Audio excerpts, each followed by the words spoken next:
So, there's a trailer for the new Pacific Rim sequel. It's got those giant robot mechs, jaegers, and even a few crazy-ass kaiju. Star Wars: The Force Awakens star John Boyega toplines this time around, and Rinko Kikuchi and Charlie have returned to reprise their roles. Gone, though, are the original's director Guillermo del Toro. He's listed as a producer and story writer. Stars Idris, Elba and Charlie Hunnam, and screenwriter Travis Beacham. In Pacific Rim terms, the movie might have a new pilot, but the mechs got the same wiring. However, Uprising, which takes place 10 years after the events of the first Pacific Rim, has a strange legacy to uphold.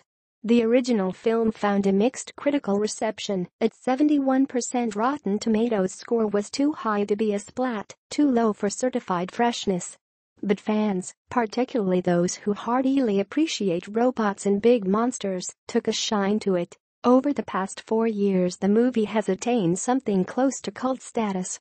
And overseas, particularly in China, the damn thing was a juggernaut, making more than 3/4 of its $411 million worldwide gross outside the US. So the question is, will Uprising be able to replicate Pacific Rim's unorthodox brand of success? Judging by this trailer, the film could very well have the juice necessary to take off the fan favorite box in the checklist. It got a standing ovation when it premiered today at New York Comic Con, with fans screaming for every new jaeger and kaiju that appeared on screen. And in today's global film marketplace, whether it's good or not has little bearing on whether or not it will make a lot of money. Warcraft. An international crowd pleaser of a franchise that works in China is almost guaranteed to stomp its way into the black. Whether or not it will do any of this with any blood in its veins, though, remains a mystery.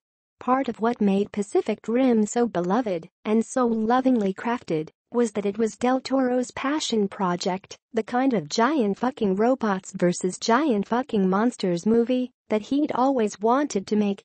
The kind that, in his words, saved his life. The bottom line on Pacific Rim has always been that it was big damn fun, the kind of city-destroying good time that sells popcorn, but underneath that was always a movie you could tell the director enjoyed making. People felt special about it because they felt Del Toro's love for it. Whether or not they'll feel the same way about Steven S. Deck Knight's passion for the sequel is hard to decipher.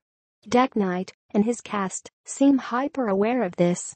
Every member of the cast on stage at NYCC, Boyega, Bern Gorman, returning from the first film as Dr. Herman Gottlieb, and Cailee Spaeny and Scott Eastwood, both of whom play new Jaeger pilots, all reference Del Toro's legacy. Guillermo set the table, and it was a fantastic visual feast, Deck Knight said. We wanted to make sure we honored what he created. Boyega, who also serves as a producer on the film, went so far as to call Del Toro's world sacred science fiction ground and promised the sequel is everything you want Pacific Rim to be. So clearly, there's passion.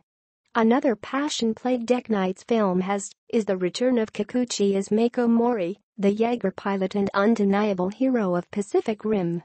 The original movie was released at the height of the "where are the heroines in Hollywood" debate and provided an antidote to the stereotypical female characters that typically show up in action films. Her role proved such a breakthrough moment that it inspired a Bechdel test alternative, the Mako Mori test, that used as a benchmark a female lead with a storyline that had nothing to do with supporting a man.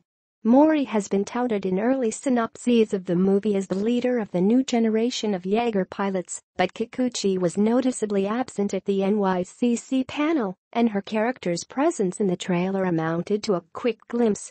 Presumably the first trailer was intended to introduce the new cast and Jaegers and kaiju, instead of touting returning players. Its success as a continuation of the franchise will depend on how its returning heroine. Fans won't know how prominently she figures until the film hits theaters next March, or at least until more trailers come out, but her presence bodes well. And of course, boding well and doing well are two totally different things. The overall performance, commercially, critically, of Uprising remains to be seen. Based on the trailer, It will be a lot of the same stupid good time that made the first one a hit. And judging by the response of the crowd at NYCC, fans are ready to go once more into the breach. No need to cancel the apocalypse just yet.